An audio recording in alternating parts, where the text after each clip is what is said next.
목회하면서 제 마음에 끊임없는, 지금도 여전히 퀘스천 되는 것들이 있어요. 그게 뭐냐면, 왜 우리는 같은 하나님, 같은 예수님, 같은 성령님을 모신다라고 하면서도 서로를 이해하지 못하고 때로는 부딪히고, 왜 우리에게는 갈등이 자꾸 일어나는 것인가? 교회 공동체로 모여 있는데 왜 우리는 뭔가의 다른 방향성을 가며 아픔을 겪게 되는 것일까라는 겁니다. 교회는 어떻게 해야 진짜 하나가 될 수 있는가라는 질문을 늘 하게 돼요. 어떻게 하면 누가 굳이 말하지 않아도 저 교회, 저 사람들은 하나님 닮은 사람들이야 라는 말을 들을 수 있을까요? 거룩한 공동체로 비춰질 수 있을까요? 늘 이 고민이 제 안에 있어요. 그래서 이 질문 가운데 오늘 우리 요한복음 강해 잠깐만 접고요, 오늘 시편 말씀을 좀 믿음의 사람의 입장에서 우리는 어떻게 살아가야 되는가, 교회는 어떠해야 하는가, 이것을 좀 나누기를 원합니다.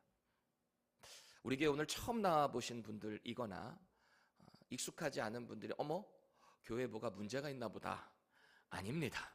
문제 없습니다. 전혀 없습니다. 교회에 엄청난 분열이 있나 보다. 아닙니다. 그런 거 없습니다. 그저 우리를 거룩하게 하시고 하나 되게 하는 이 하나님의 말씀에, 특별히 믿음의 사람에 대해 좀 집중하고 싶어요. 오늘 시편 기자가 질문을 하고 믿음의 사람들을 향해서 도전을 하고 있습니다. 이 말씀 가운데 우리의 신앙생활이 하나님 기뻐하시는, 하나님 임재가 있는 그런 거룩한 교회가 될 수 있기를 축원합니다. 오늘 이 시편을 기록한 저자는요, 다윗입니다. 다윗, 킹 데이비드. 하나님 마음에 합한 자. 이 사람은 참 대단한 게요, 그 어떤 누명과 주변 사람들의 배신, 그것도 자기 아들에게 배신당한 적도 있고요, 또 하나님 마음에 합당한 자라고 하지만 또 얼마나 많은 실수도 했습니까? 우리랑 똑같은 죄인입니다. 그렇죠? 그 실수를 지적받는 상황 속에서도 이 사람은 늘 하나님께 이 채널이 맞춰져 있었다라는 겁니다.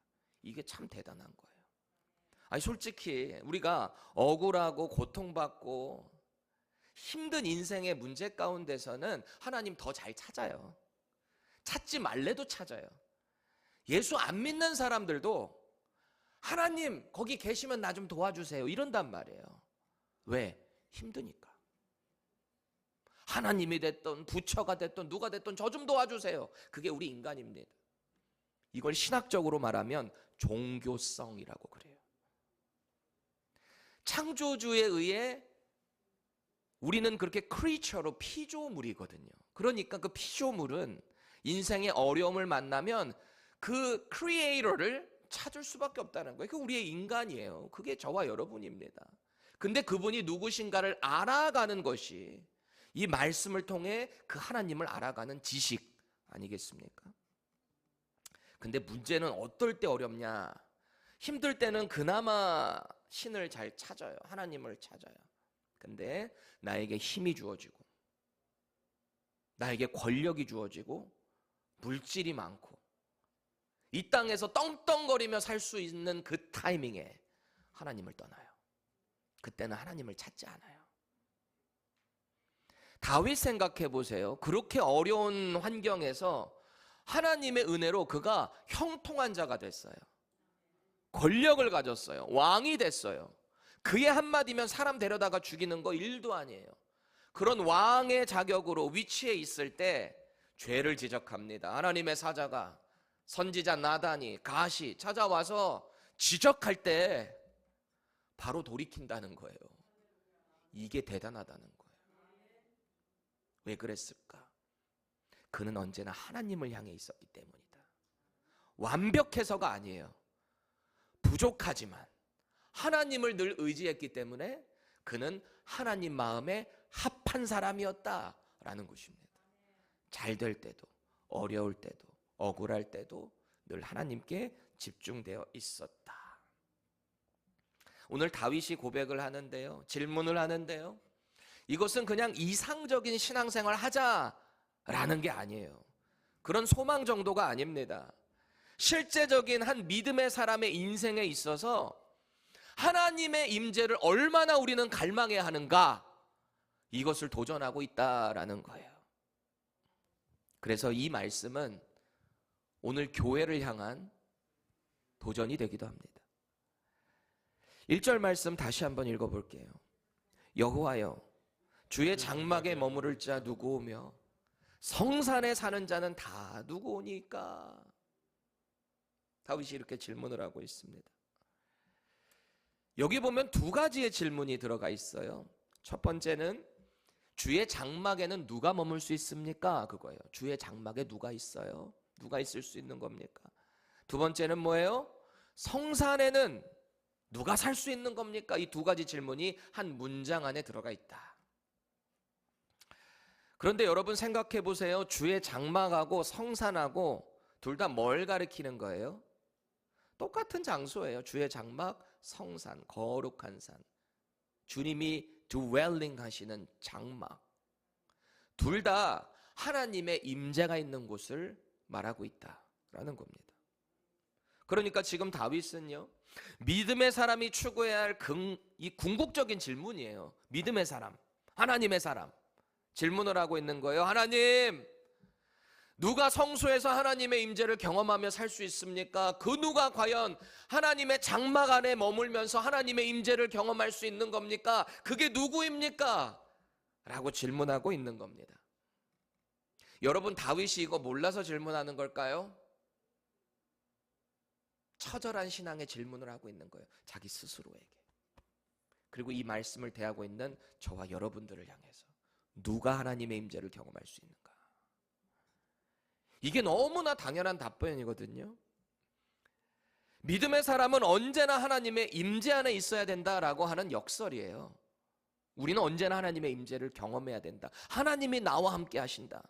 The presence of God. 이거를 날마다 우리는 경험하며 살아가야 된다. 그게 바로 주의 장막 안에 거하는 자, 그게 바로 주의 성소에 거하는 자다라고 하는 도전을 하고 있는 겁니다. 생각해 보세요. 하나님의 임재가 우리의 삶에 날마다 있어요. 우리 삶의 모습은 자연스럽게 그 임재에 합당한 삶을 살지 않겠습니까? 누가 하라고 해서가 아니라 그 임재가 매일 느껴지기 때문에 우리는 다른 삶을 살아갈 수밖에 없다라는 거예요. 하나님이 날마다 나를 워치하고 계시는데 멋대로 살아갈 수 있습니까? 분명히 이걸 아는 사람은 이전과 다른 삶을 살아갈 수밖에 없다. 그럼 좀 더 구체적으로 그렇게 하나님의 임재를 경험하는 사람의 삶에는 어떤 모습들이 reveal, 나타나는가라는 것을 말하고 있어요. 우리 2절 함께 읽겠습니다. 시작. 정직하게 행하며 공의를 실천하며 그의 마음에 진실을 말하며. 아멘. 정직하게 행한대요. 정직하게. 공의를 실천한대요. 그의 마음에 언제나 진실을 말한답니다. 이게 하나님의 임재를 경험하는 자예요. 첫 번째, 정직하게 행한다. 이 말은요, 말과 행동이 같다라는 말이에요. 말만 번지르르하게 하고 행동 다른 게 아니라 같다라는 거예요. 두 번째, 공의를 일삼는데요. justice가 그의 삶에 있어서요. 그 justice는 누구로부터 오는 거예요? 하나님의 공의. 그 공의가 하나님의 임재를 경험하니까 자연스럽게 흘러가는 거예요. 그 공의라는 것은 어떤 것으로부터 우리가 practice 될 수 있을까요? 공의가 뭐예요? 지금 이 시대를 살아가는 사람들이 그 하나님의 공의를 어떻게 할 수 있습니까? 오직 하나님의 말씀입니다. 이 말씀의 근거에서 살아가는 거예요. 내 생각, 내 경험, 교회 전통 아니에요. 오직 하나님의 말씀이에요. 이 말씀이 그렇다라고 하면 순종하고 나아갈 때에 우리를 통해 하나님의 justice가 실현된다라는 겁니다. 세 번째 뭐라 그래요? 그의 마음에 진실을 말한대요. 진실. 앞선 정직과 공의라는 것은요, 어디서부터 시작되는가? 이 마음으로부터 시작돼요. 마음에서부터 진실이 우러나올 때 우리는 정직한 말을 할 수 있고요, 정직한 삶을 살아갈 수 있고요, 하나님 말씀에 합한 순종된 공의를 실현할 수 있다. 저는 여기서 이 진실이라는 단어에 좀 주목을 하고 싶습니다. 진실. 뭐가 진실한 것인가? 히브리어 단어를 보세요. 에메트라고 하는 단어인데요. 틀렸네요. 저 밑에 히브리어가 아니라 웬 헬라어가 나와 있네요. 에메트입니다. 이따가 2부 때는 바꿔주세요. 에메트, 진실하심, 신실하심이란 뜻이에요. 이게 우리의 진실함이 아니라 하나님의 진실하심이에요. 하나님의 신실하심이에요. 에메트. 출애굽한 이스라엘 2세대를 한번 생각해 보세요. 1세대들 다 광야에서 죽었어요. 모세도 심지어 못 들어갔어요. 여호수아라는 새로운 리더십을 가지고 가나안 땅으로 입성합니다. 하나님의 능력에 힘입어서 그 가나안 땅을 웬만한 성읍들, 주요 도시들을 다 정복합니다. 100% 정복한 게 아니에요. 정복 못했어요. 계속해서 앞으로 정복해 나가야 될 숙제를 주어준 거예요. 마지막 여호수아가요, 그 인생의 마지막에 이 출애굽 2세대들을 다 여기다가 모아놓습니다. 언약을 다시 한번 재갱신하는 거예요. 그리고 그의 나이가 많이 늙었습니다. 죽음을 앞두고 있어요. 유언과도 같은 하나님의 말씀을 선언합니다. 여러분, 사람이 죽는 그 마지막 순간 전에 하는 유언에 무슨 말을 할 것 같으세요? 보통 유언할 때 무슨 말 할 것 같으세요? 자기가 평생을 살아오면서 가장 중요한 가치, 그것을 이곳에 모여있는 자손들이나 주변 사람들에게 강조하겠죠. 혹은 자기가 이루지 못한, 차마 끝내지 못한 그런 숙제, 미션이 있다면 그거 전수해 주겠죠. 이거 네가 대신 좀 해줘라. 그놈을 내가 처리했어야 됐는데 내가 너에게 맡긴다. 꼭 복수해라. 우리 막 영화에 보면 이런 얘기 나오잖아요. 왜? 자기 인생에 있어서 제일 중요한 거를 못했거든. 유언이라는 게 그런 거예요. 가장 중요한 가치나 임무, 그걸 전달하는 게 유언이지 않을까요? 자손들에게 믿음대로 살아야 된다. 내가 평생을 살아보니 이 세상의 것 아무것도 아니더라. 예수 믿어야 한다. 예수 믿고 하나님의 통치를 받는 삶을 살아야 된다. 유언이잖아요, 이런 게. 여호수아가 이 출애굽한 2세대들을 향해서 마지막 유언과도 같은 말씀 뭘 말했을 것 같으세요? 여호수아 24장 14절 함께 읽습니다. 시작. 그러므로 이제는 여호와를 경외하며 온전함과 진실함으로 그를 섬기라. 너희의 조상들이 강 족족과 애굽에서 섬기던 신들을 치워버리고 여호와만 섬기라. 아멘. 오직 여호와만 섬겨야 한다. 이 유언이에요. 그 마음에 흔들림이 없는 진실함으로. 이 진실함 히브리어 단어가 에메트입니다. 그 마음을 가지고 하나님만 섬기라는 거예요. 그 전에 저 강 넘어오기 전에 우상신들 아니고, 애굽에서 섬기던 그 우상신들 아니고, 에메트 진실함을 가지고 하나님만 섬겨야 된다. 이게 마지막 유언이었다고요. 이 에메트는 훗날에 호세아 선지자를 통해서도 선포됩니다. 정치적으로, 신앙적으로 이 여로보암 2세가 통치할 때인데 나라가 얼마나 정치적으로도 안정이 되었었는지요. 돈도 많이 벌어들였어요. 주변 나라들의 침략이 별로 없었어요. 그게 여로보암 2세 때예요. 왜 세상에서 안정감을 누리고 잘 되면 하나님을 가까이 하나요? 떠나나요? 우리는 그걸 불편한 진실이라고 합니다. 하나님을 떠나게 되어 있더라고요. 북이스라엘이 그랬습니다. 그런 상황에 하나님이 당신의 종 선지자 호세아를 부르셨어요. 그리고 그를 통해서 지금 이 북이스라엘을 향한 어떤 심판이 임할 것인가, 지금 이 북이스라엘이 왜 그 심판 가운데 놓여 있는가, 영적 진단을 해주거든요. 그 진단의 말씀 호세아 4장 1절 같이 읽습니다. 시작. 여호와의 말씀을 들으라. 여호와께서 이 땅 주민과 논쟁하시나니 이 땅에는 진실도 없고 인애도 없고 하나님을 아는 지식도 없고. 아멘. 이게 지금 현실이에요. 북이스라엘의 영적 상태예요. 여기서 말하는 진실, 이게 에메트예요. 진실함이 없다는 거예요. 이 북이스라엘 가운데. 인애는 뭐예요? 우리 잘 알고 있는 히브리어 단어 헤세드. 인애, 사랑, 자비, 긍휼, 심지어는 구속까지도 될 수 있는 어마어마한 뜻을 갖고 있는, 진실도 없고 인애도 없고, 그러니 당연히 하나님을 아는 지식이 없다. 하나님을 알라, 힘써 알라. 이게 주의 종이 선포하는 말씀이었어요. 바꿔 말하면 하나님의 백성은 반드시 하나님의 진실하심과 그분의 인자하심을 가지고 자꾸 하나님을 더 알아가야 된다라는 거예요. 그 지식을 우리 안에 자꾸 채워 넣어야 한다라는 것입니다. 여러분, 진실과 인애는 우리가 할 수 있는 게 아니에요. 이건 하나님의 성품이에요.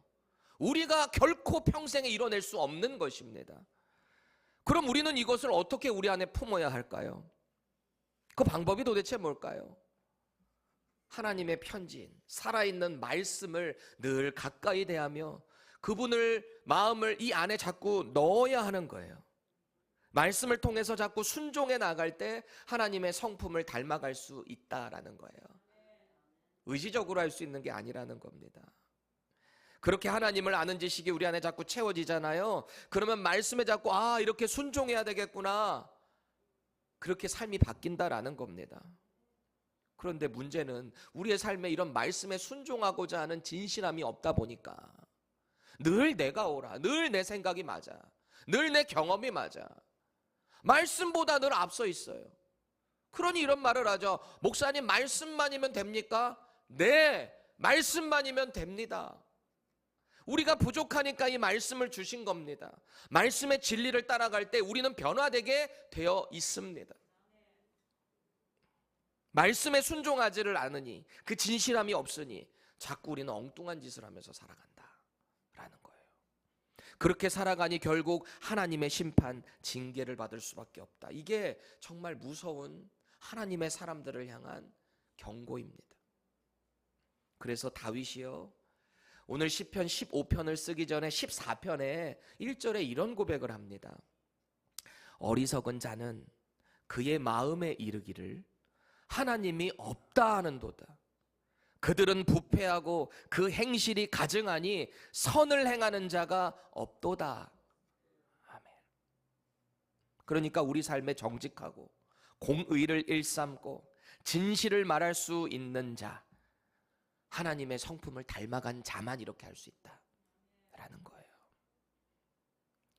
옆 사람 한번 보세요. 옆 사람. 하나님의 성품이 잘 드러나 있습니까? 있는 것 같으세요? 째려보지는 마세요. 왜 그렇게 하세요? 우리 진짜 주님의 성품 닮아가십시다. 그런 교회 되기를 바랍니다.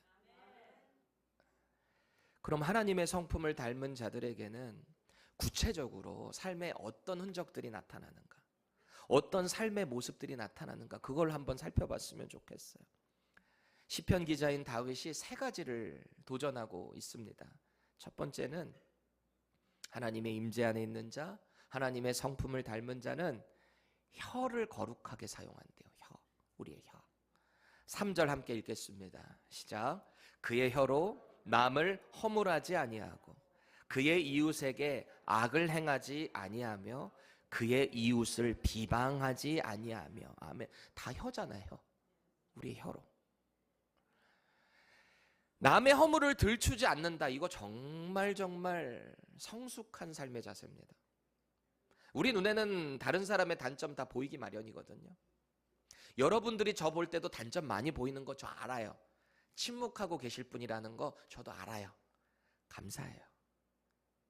저도 그렇게 하는 거예요. 서로. 그거 다 말해서 고쳐질 거면 진작에 고쳐졌죠, 여러분. 부부도 마찬가지 아니에요? 지적해가지고 고쳐질 거면 진작에 다 고쳐졌게요. 안 고쳐져요. 혀를 거룩하게 지져가지 마시고 들추지 마세요. 내가 먼저 보여주시면 돼요. 그렇잖아요. 믿음의 사람들은요, 친구에게 해를 끼치지 않습니다. 왜요? 그 사람을 아니까. 배려를 하는 거니까. 그리고 이웃을 모욕하지 않는다. 모욕해서 좋을 거 하나도 없잖아요. 여러분, 우리가 누군가의 죄를 들추어내고 모욕하고 해서 내 마음이 편해지고 내 마음이 주 안에서 평강을 누릴 수 있다면 최선을 다해서 하세요. 열심을 다해서 비난하십시오. 조롱하십시오. 들춰내십시오. 그래서 우리가 성령 충만할 수 있다면. 아닌 거 아시죠? 그 말을 뱉는 순간 나도 불편하고 그 사람도 불편해요. 그럴 거면 안 하는 게 낫잖아요. 두 번째, 믿음의 안목을 갖고요. 믿음의 눈. 그리고 믿음의 마음을 지니게 된답니다. 4절 같이 읽습니다. 그의 눈은 망령된 자를 멸시하며 여호와를 두려워하는 자들을 존대하며 그의 마음에 서원한 것은 해로울지라도 변하지 아니하며. 아멘. 믿음의 사람들은요, 하나님을 망령되게 일컫는 자, 세상 가운데 하나님 뜻대로 살아가지 않는 자들, 심지어는 하나님을 업신여기고 성령을 모독하는 자들을 향해 거룩한 분노를 하게 됩니다. 이건 아니지. 분노하고 멸시한다라고 해서 들이받으라는 얘기가 아니에요. 그런 자들의 말과 행동을 같이 하지 않는다는 거예요. 그게 믿음의 사람이에요. 반대로 하나님을 경외하는 자들, 거룩한 교회 안에 공동체들을 보면서 어떻게 한대요? 존귀히 여긴대요. 존대한대요. 존중하고 그렇게 하나를 이루어 간다라는 것입니다. 믿음의 사람이에요. 그리고 마음이 믿음의 마음이 되어 있어요. 그러다 보니까 우리 그럴 때 있잖아요. 하나님, 제가 이것만 해결해 주시면 제가 하나님의 영광을 위해 이걸 하겠습니다. 그걸 우리는 서원이라고 합니다. 하나님 앞에 맹세하는 거예요. 믿음으로 맹세하는 거죠. 그런데 우리는 상황이 바뀌면 언제 그랬냐는 듯이 돌아갈 때 있죠. 기억은 해. 근데 지금 상황은 못할 것 같아. 그럴 때 어떻게 하세요? 하나님, 제가 그때는 조금 미쳤나 봐요.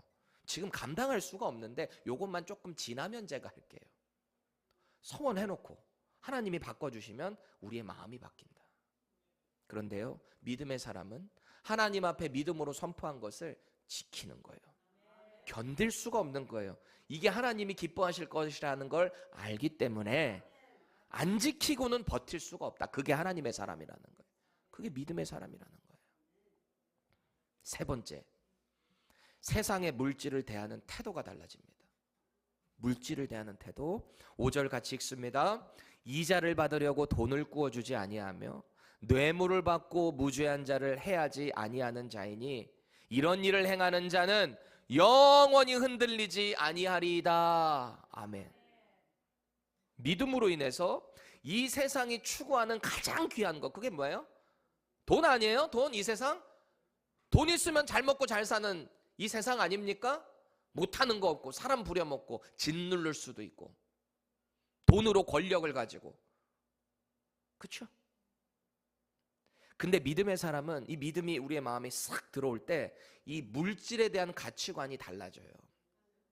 세상이 가장 존귀 여기는 그 물질을 브레이크다운 시켜버려요. 브레이크다운. 확 부셔버려요. 여기에 질질 끌려다니지 않는 거예요. 사실 저는 이것이야말로 믿음의 사람에게 있어서 가장 큰 변화가 아닐까 싶습니다. 예전에는 작은 물질 그냥 요거 헌금하는데도 막 손을 벌벌 떨어. 근데 믿음이 내 안에 탁 들어오고 이 모든 물질 하나님이 주셨다고 믿으니 텅텅텅텅 기쁨으로 감사함으로 내는 거 아니에요? 내 인생에 예수님을 알기 전에는 삶의 무게중심이 언제나 이 물질에 눌려 있어요. 그러니 이 물질이 조금이라도 날아가면 이게 막 불안해서 어쩔 줄을 몰라. 이게 조금 날아가면 또 다시 가져오려고 하고 이렇게 품고 있고 늘 불안해. 안정됨이 없어. 누가 혹시 뺏어갈까 봐. 아주 야박하게 또 살아가고 말이죠. 믿음의 사람은 야박하면 안 돼요. 특히 물질에 있어서. 이 물질이 삶을 지탱해 주는 게 아니라는 믿음이 확 들고 나니까 그때부터는 삶의 방식이 달라지는 거예요. 여러분, 세상 사람들 보세요. 이 돈이 내 모든 것이다 라고 생각하니까 돈 때문에 사람 죽이고 돈 때문에 스스로 목숨도 끊는 경우 우리 얼마나 많이 봅니까? 그런데 이 무게중심이, 인생의 무게중심이 하나님께로 고정되잖아요. 하나님께 탁 붙잡히잖아요. 그러면 돈을 대하는 태도가 달라져요. 가난한 사람들을 보면은 뭔가 도와줘야 되겠다. 자기를 드러내려고 하는 게 아니라 주님이 주시는 마음, 이거 하면 하나님 아버지가 기뻐하실 것 같아, 그냥 하는 거예요. 사람들에게 얘기하지 않고 하고 마음의 기쁨과 평강을 누려요. 여러분, 그런 거 경험해 보셨습니까? 누군가를 도와주고 다른 사람들에게 얘기하지 않고 그 선행을 하나님이 보실 것이다 라고 기뻐하며, 하나님 아버지가 아빠 미소를 짓고 계시겠구나, 그런 거 경험해 보셔야 됩니다. 가난한 사람들 상대로 불이한 이익 어떻게 챙겨요? 이 안에 믿음이 있는데. 뇌물 받고 무죄한 자를 해하는 일 어떻게 해요? 할 수가 없죠. 마음에 하나님이 계시는데 말이죠. 불이한 돈, 무죄한 자를 해하는 것 못하죠. 왜요? 내 안에 하나님의 공의가 분명하게 있기 때문에 그래요. 여러분, 5절 하반절만 다시 보세요. 이런 사람들은 어떻게 된대요? 이렇게 믿음의 삶을 살아가는 그런 모습을 보이는 사람들은 어떻게 된대요? 영원히 흔들리지 아니하리이다. 아멘.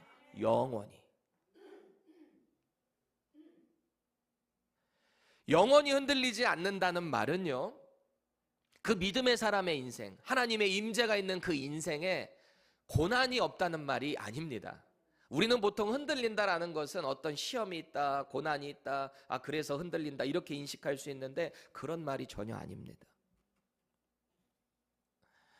우리가 신앙생활한다라고 할 때 문제들을 다 피해갈 수 있다면 얼마나 좋을까요? 근데 그게 좋은 게 아니에요. 우리 솔직하게 한번 스스로에게 물어보시죠. 우리가 신앙생활 하면서 인생에 굴곡이 없다면 하나님과 정말 가까워질 수 있을까요? 우리 진짜 솔직하게 질문해 보시자고요. 우리 인생에 시험이 없다면, 고난이 없다면 우리 정말 하나님과 깊은 관계 유지할 수 있을까요? 하나님은요, 우리의 고난과 시련을 즐기시는 분이 아니에요. 왜냐하면 그분은 언제나 가장 좋은 것으로 우리에게 주기 원하시는 사랑의 하나님, 신실하신 분이시거든요. 근데 왜 그런 분이 우리에게 고난을 주냐고요? 왜 시험을 주냐고요? 왜? 우리를 사랑하시기 때문에. 하나님은 언제나 우리와 깊은 관계를 갖기 원하신다. 그런 자들에게 하나님의 임재가 있는 거예요. 이걸 아는 사람들. 이 땅에서 부유한 삶을 살아갈 때도, 혹은 극심한 고통과 고난을 당할 때도 오늘 다윗이 그랬던 것처럼 우리는 질문해야 되는 거예요. 하나님의 임재가 있는 장막에는 누가 머물 수 있습니까? 하나님의 거룩한 성산에는 누가 살 수 있는 겁니까? 네, 제가 바로 그렇게 살겠습니다. 제가 바로 그 하나님의 임재를 소원합니다. 그런 고백을 하고 있는 거예요. 그렇게 살아가는 자들의 인생에 어떤 시련이 있다 할지라도 흔들림이 없이 믿음으로 사명의 길을 걸어간다라는 말씀을 선포하고 있는 거예요. 오늘 우리는 다윗이 1절에서 말하고 있는 주의 장막, 주의 성산이라는 표현을 다시 한번 주목해야 돼요. 여러분, 거룩한 성소에 죄를 지은 사람들 왜 못 나가죠? 죽어요. 율법에 의하면 죽습니다. 그러니까 거룩한 하나님께서 혹여라도 당신의 백성들이 거룩하지 않은 상태에서 성소에 나왔다가 죽을까 봐 매뉴얼로 율법이라는 제사법을 주신 거잖아요. 클린해질 수 있는 방법을 주신 거잖아요. 우리가 지금 볼 때는 뭘 이런 미개한 제사를 다 있냐, 동물을 죽여서 목을 따서 피를 제단에 뿌리고 가죽을 다 잘로 찢고 나누고 콩팥에 있는 기름대로 하고, 이거 어떻게 이런 잔인한 것들을 행했냐, 라고 볼 수 있죠. 그게 당시 하나님 방법이었어요. 당신의 백성들 살리시겠다고. 관계를 맺어야 되는데 그 관계를 맺기 전에 죄를 없애야 하니까. 여러분, 동물 죽인다고 뭐 진짜 우리의 죄가 사라지겠습니까? 그런데 하나님이 그렇게 지정하셨기 때문에 그 죄는 사라진다는 거예요. 그걸 믿고 순종하는 자에게 그 죄를 없애주시겠다. 이게 하나님의 명령이었던 겁니다. 신명기 23장에 보면요, 여호와의 거룩한 공동체인 그 이스라엘 총회, 거기에 들어오지 못하는 자들에 대해서 분류를 해주세요. 이런 사람들은 총회로 못 들어온다. 누구인가 보면요, 생물학적으로 신체 기능에 하자가 있는 사람들 못 들어와요.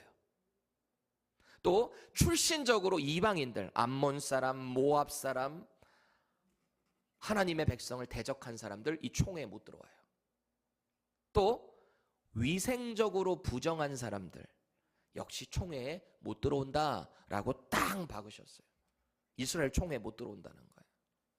심지어요, 그 총회에 들어오지 못한 그런 부정한 자들 있죠. 이 사람들은 그 다 진으로 살았잖아요. 이렇게 진, 장막을 치고 다 살고 그 공동체 안에 이렇게 쭉 커뮤니티가 형성되어 있었잖아요. 그런데 이렇게 부정한 사람들은 그 공동체 안에 있지 못하고 진 밖으로 나가서 살아야 됩니다. 일정한 기간 동안. 그게 정결해질 수 있는 그 컨디션을 충족할 때까지. 그 사람들이요, 밖에서 있다 보면은 뭐 사람 사는 게 다 그렇잖아요. 변을 볼 수 있잖아요. 심지어는 그 변에 대한 거룩한 지침도 있어요. 신명기 23장 13절에서 14절 우리 같이 읽겠습니다. 시작.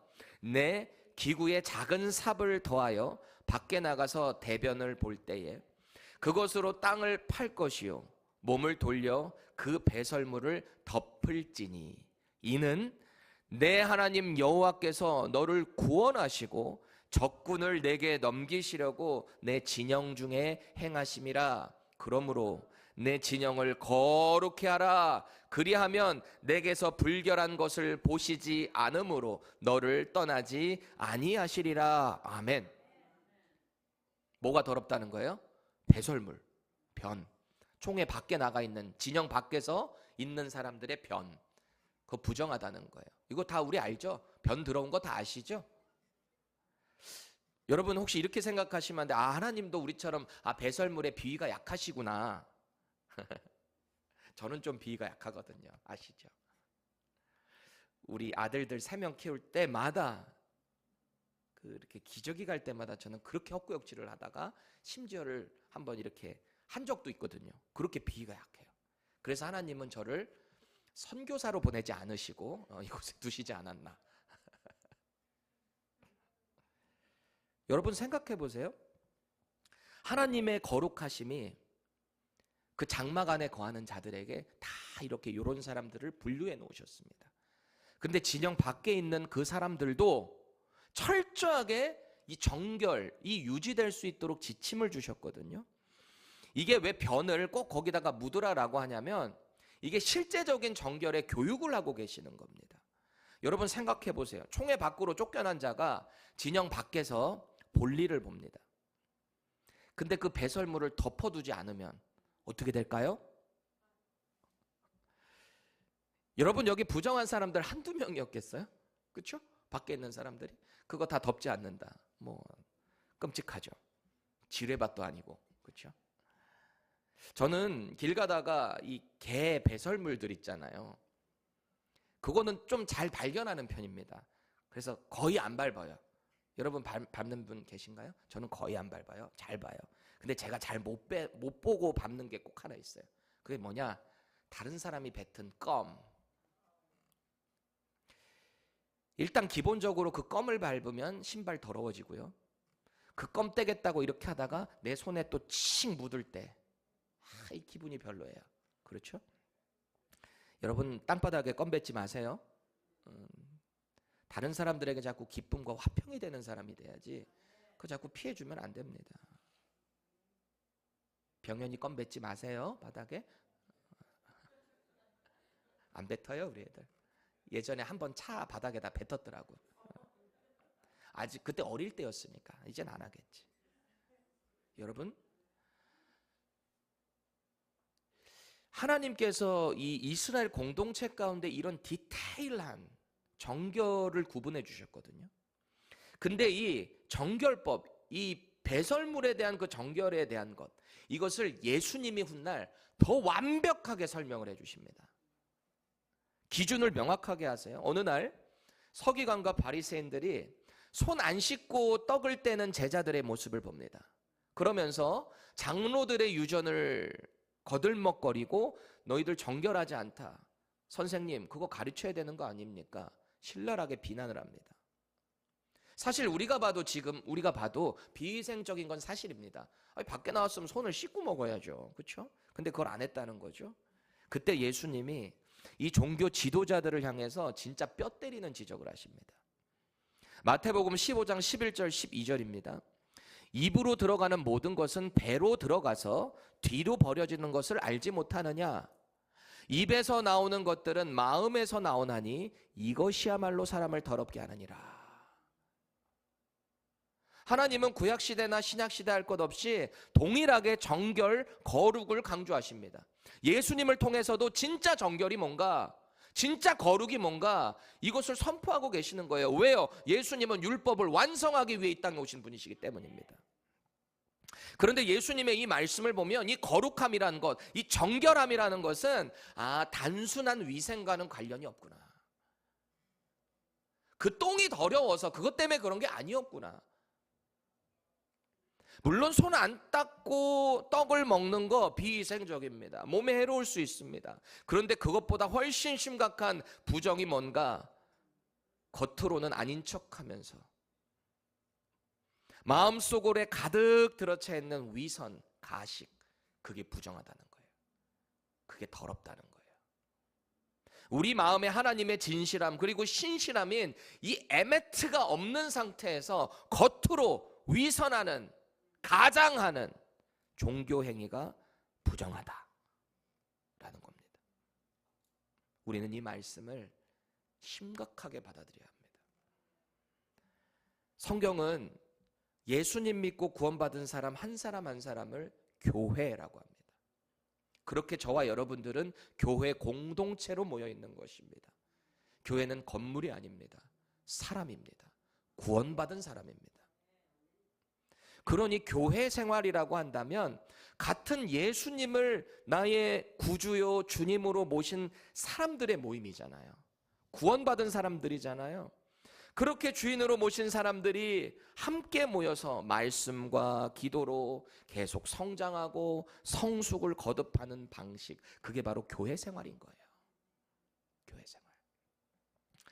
그런데 그 교회 안에는 이런 부정이 있으면 돼요, 안 돼요? 안 돼요. 없을 수는 없을 겁니다.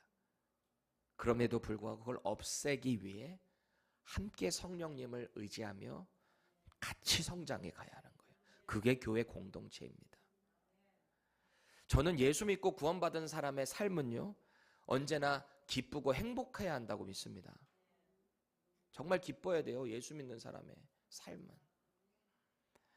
때때로 삶에 이해할 수 없는 문제들이 닥칠 수 있어요. 그게 우리의 평강을 해쳐갈 수 있어요. 그럼에도 불구하고 하나님의 말씀이 선하다는 걸 믿기 때문에 그 말씀을 내 마음에 자꾸 품는 거예요. 잘 안 돼도 해보는 거예요. 하나님의 그 에메트가 내 안에 생길 수 있도록. 왜? 나는 약하지만 하나님은 선하시니까. 나 잘 되라고 주신 말씀이니까. 그거 그냥 살아내 본다라는 겁니다. 그렇게 하다 보면 기쁨이 서서히 우리 안에 채워지기 시작해요. 그게 우리의 교회 생활이에요. 이걸 누가 시켜서 그렇게 합니까? 그저 주님이 함께 하시니 그 기쁨으로 살아가는 거예요. 그게 하나님의 임재를 경험하는 자의 삶 아니겠습니까? 교회 생활도 마찬가지예요.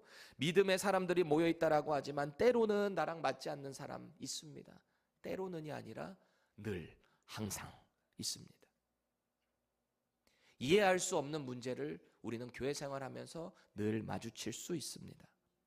그럼에도 불구하고 하나님과 동행하는 이 기쁨이 훨씬 크기 때문에 예수님의 몸된 교회를 자꾸 믿음으로 세워가는 거예요. 나를 죽이고 주님을 드러내고, 내 생각을 죽이고 말씀의 원리대로 살아가고, 그렇게 교회 생활, 믿음 생활은요 늘 균형을 갖추고 살아가는 거예요. 질문 드려볼게요. 믿음 생활 잘하고 계십니까? 교회 생활 잘하고 계세요? 교회 생활 하시는 가운데 기쁨이 있으십니까?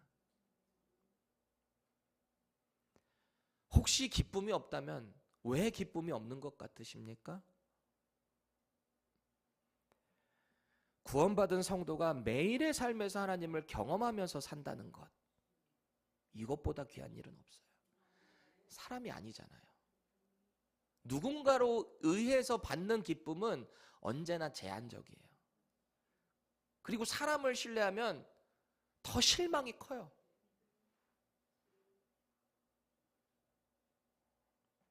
그런데 내 안에 계신 하나님을 매일 경험하면서 산다라는 것, 얼마나 신나는 일일까요? 내 상황과 형편과 상관없이 내 안에 함께 계시는 그 주님으로 내가 날마다 기쁨을 누린다라는 건 말이죠. 우리의 믿음의 힘이 바로 여기서부터 시작되는 거예요. 내 안의 평강, 내 안의 기쁨. 이런 상태에서 모이는 교회 공동체의 모임은 모든 모임들이 행복할 수밖에 없다라는 겁니다.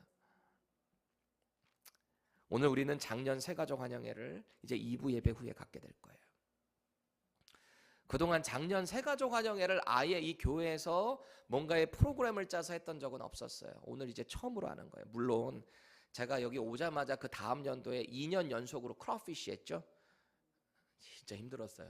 여러분은 맛있게 드셨지만 쉽지 않았어요. 근데 그때 한번 새가족 환영회로 같이 먹었던 적이 있기는 합니다. 그런데 아예 작년 새가족 환영회로 하는 것은 처음이에요. 또 우리 박윤선 전도사님 새가족 담당자로 처음 하는 거예요.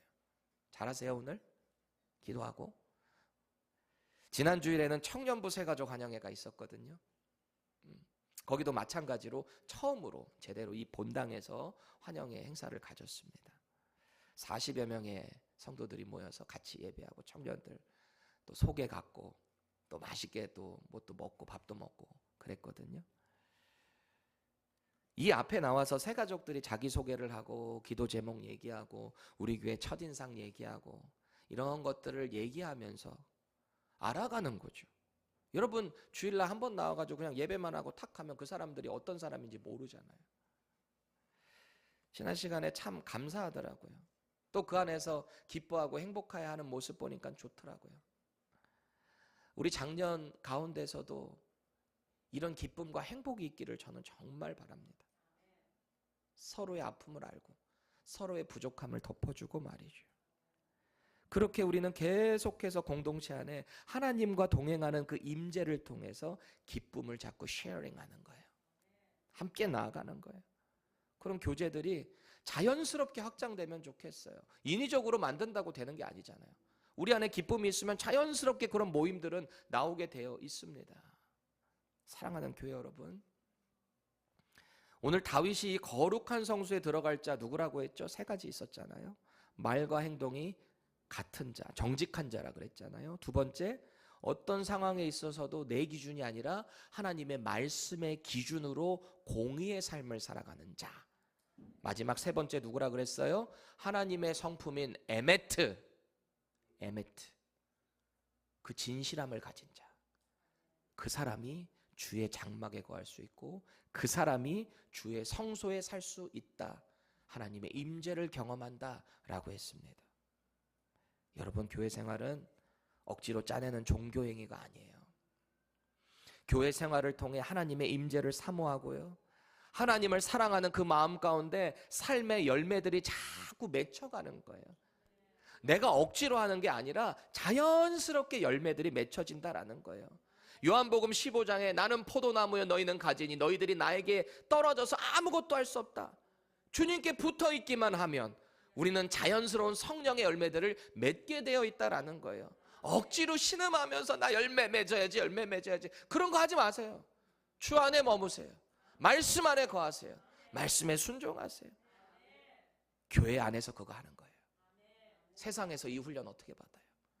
교회 안에서 마음이 잘 안 맞는 사람 봐도 인내하고 참아내고 주님의 사랑으로 품어주며 그렇게 성령의 열매들이 맺혀가기 시작하는 겁니다. 꼭 기억하세요.